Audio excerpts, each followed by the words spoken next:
Hi, previous వీడియోలో మనం cls గురించి సిటిఎస్ గురించి చూసాం. ఈ వీడియోలో జిట్ కంపైలర్స్ గురించి చూద్దాం.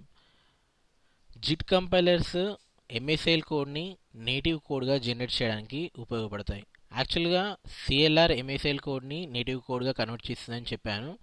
బట్ సిఎల్ఆర్ లోపట జిట్ కంపైలర్ అనే కాంపోనెంట్ ఉంటుంది. ఆ కాంపోనెంట్ ఏం చేస్తుందంటే ఎంఎస్ఐఎల్ కోడ్ని నేటివ్ కోడ్గా కన్వర్ట్ చేస్తుంది. తర్వాత సిఎల్ఆర్ ఆ నేటివ్ కోడ్కి అన్ని ఫెసిలిటీస్ అంటే ఆటోమేటిక్ మెమరీ మేనేజ్మెంట్ కానీ, కామన్ టైప్ సిస్టమ్ కానీ, లాంగ్వేజ్ ఇంటర్ఆపరబిలిటీ కానీ, ఇవన్నీ ఫెసిలిటీస్ తోటి ఆ నేటివ్ కోడ్ని ఎగ్జిక్యూట్ చేస్తుంది సిఎల్ఆర్. సో ఇంటర్నల్గా జిట్ కంపైలర్స్ ఏం చేస్తాయంటే ఎంఎస్ఐఎల్ కోడ్ని నేటివ్ కోడ్గా కన్వర్ట్ చేస్తాయి. ఈ JIT compilers 3 types: normal JIT compiler, econo JIT compiler, pre JIT compiler. జనరల్గా మీరు సెర్చ్ చేస్తే ఈ మ్యాటర్ మీకు ఇంటర్నెట్లో దొరుకుతుంది. సో నెక్స్ట్ జీసీ చూద్దాం, గార్బేజ్ కలెక్టర్. గార్బేజ్ కలెక్టర్ అనేది ఆటోమేటిక్ మెమరీ మేనేజ్మెంట్ ప్రొవైడ్ చేస్తుంది. ఆటోమేటిక్ మెమరీ మేనేజ్మెంట్ ఏంటంటే మనం ప్రోగ్రామ్ చేసేటప్పుడు ఫర్ ఎగ్జాంపుల్ ఒక 1000 లైన్స్ కోడ్ రాస్తున్నాం అనుకోండి. ఫస్ట్ లైన్లో నేను ఒక ఆబ్జెక్ట్ డిక్లేర్ చేశాను, ఇంటి ఏ అని డిక్లేర్ చేశాను. కానీ కొంచెం సేపు అయిన తర్వాత ఆ ఆబ్జెక్ట్ అసలు నాకు యూజ్ లేదు, కానీ దానికి మెమరీ అలొకేట్ అయి ఉంది. దానివల్ల నాకు కొంచెం అయినాక ఒక ఎర్రర్ వస్తుంది, మెమరీ ఇన్సఫిషియెంట్ అనే ఎర్రర్ వస్తుంది. కానీ ఆ ఆబ్జెక్ట్ అనవసరం, కానీ నేను మెమరీ ఇన్సఫిషియెంట్ అనే ఎర్రర్ పొందుతున్నా. అయితే ఈ గార్బేజ్ కలెక్టర్ అనేది ఏం చేస్తుందంటే ఆటోమేటిక్ మెమరీ మేనేజ్మెంట్ని ప్రొవైడ్ చేస్తుంది. సో ఆటోమేటిక్ మెమరీ మేనేజ్మెంట్ వల్ల ఏమవుతుందంటే ఆబ్జెక్ట్స్ ఏవైతే పనికిరావో, అంటే ఆబ్జెక్ట్స్ ఏవైతే ఐడిల్గా ఉన్నావో లేకపోతే పనికిరాని ఉన్నావో, ఈ ఆటోమేటిక్ మెమరీ మేనేజ్మెంట్ ద్వారా ఆ ఆబ్జెక్ట్స్ అనేటివి మెమరీ నుండి డిస్ట్రాయ్ అయిపోతాయి, తొలగించబడతాయి. ఓకేనా?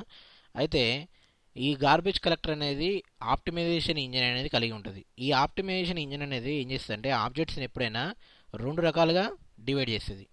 2 రకాలు ఏంటి అంటే అవి, ఒకటి ఆబ్జెక్ట్స్ ఇన్ యూజ్, రెండోది ఆబ్జెక్ట్స్ ఇన్ ఐడిల్. ఓకేనా? అయితే ఈ 2 రకాల ఆబ్జెక్ట్స్లో ఆబ్జెక్ట్స్ ఇన్ యూజ్లో ఉన్న ఆబ్జెక్ట్స్నేమో అలానే ఉంచుతుంది, ఐడిల్ ఆబ్జెక్ట్స్నేమో డిస్ట్రాయ్ చేస్తుంది మెమరీ నుండి. అయితే ఈ మెకానిజం అనేది ఎలా వర్క్ అవుతుందంటే మనం కొంచెం డీప్గా చూడాలన్నమాట. ఇది హీప్ మెమరీ. ఓకేనా? ఈ మెమరీలో ఎప్పుడైతే ఆబ్జెక్ట్ ఒకటి కొత్తగా క్రియేట్ అయిందో ఆ కొత్తగా క్రియేట్ అయిన ఆబ్జెక్ట్ ఫస్ట్ జనరేషన్లో, యాక్చువల్గా ఈ మెమరీ అనేది 3 జనరేషన్గా డివైడ్ అవుతుంది: జనరేషన్ 0, జనరేషన్ 1, జనరేషన్ 2.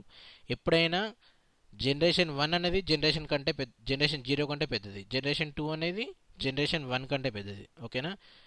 డిఫాల్ట్గా జనరేషన్ 0 అనేది 128 KB, జనరేషన్ 1 అనేది 2 MB, జనరేషన్ 2 అనేది 10 MB సైజుని కలిగి ఉంటాయి, మెమరీ సైజుని కలిగి ఉంటాయి. ఎప్పుడైతే మనం ఒక న్యూ ఆబ్జెక్ట్ క్రియేట్ చేస్తున్నామో ఆ ఆబ్జెక్ట్ జనరేషన్ 0లో సేవ్ అవుతుంది. So for example object 1. ఓకేనా? అలా నేను ఒక 10 ఆబ్జెక్ట్లు క్రియేట్ చేశాను అనుకోండి. ఆ 10 ఆబ్జెక్ట్స్ ఈ జనరేషన్ 0లో స్టోర్ అవుతాయి. ఇది ఏంటంటే రూల్ అనమాట, ఒక బ్లైండ్ రూల్ లాంటిది. కొత్తగా ఏదైతే ఆబ్జెక్ట్ క్రియేట్ అయిందో దాన్ని ఖచ్చితంగా జనరేషన్ 0లోనే స్టోర్ చేయాలి. గార్బేజ్ కలెక్టర్ రూల్ ఇది. ఓకేనా? అయితే 10 ఆబ్జెక్ట్స్ స్టోర్ చేసిన తర్వాత జనరేషన్ 0 యొక్క సైజు మెమరీ అయిపోయింది అనుకుందాం. తర్వాత ఇది ఏం చేస్తుందంటే ఈ ఆప్టిమైజేషన్ ఇంజిన్ అనేది ఆటోమేటిక్ మెమరీ మేనేజ్మెంట్ని దీని మీద, ఈ జనరేషన్ 0 మీద పర్ఫామ్ చేస్తుంది. సో పర్ఫామ్ చేసి ఈ 10 ఆబ్జెక్ట్స్లో ఏవైతే ఆబ్జెక్ట్స్ యూజ్లు ఉన్నాయో, ఏవైతే ఐడిల్ ఆబ్జెక్ట్స్ ఉన్నాయో డిటెక్ట్ చేస్తుంది. ఆబ్జెక్ట్స్ యూజ్లు ఉన్నాయో ఏం చేస్తుంది అంటే ఈ జనరేషన్ 1కు పంపిస్తుంది. ఆబ్జెక్ట్స్ ఏవైతే ఐడిల్గా ఉన్నాయో అవి డిలీట్ చేస్తుంది, మెమరీ నుంచి తీసేస్తుంది. ఓకేనా? సో ఇప్పుడు ఒక 4 ఆబ్జెక్ట్లు ఉన్నాయనుకుందాం మెమరీలో. ఆ 4 ఆబ్జెక్ట్స్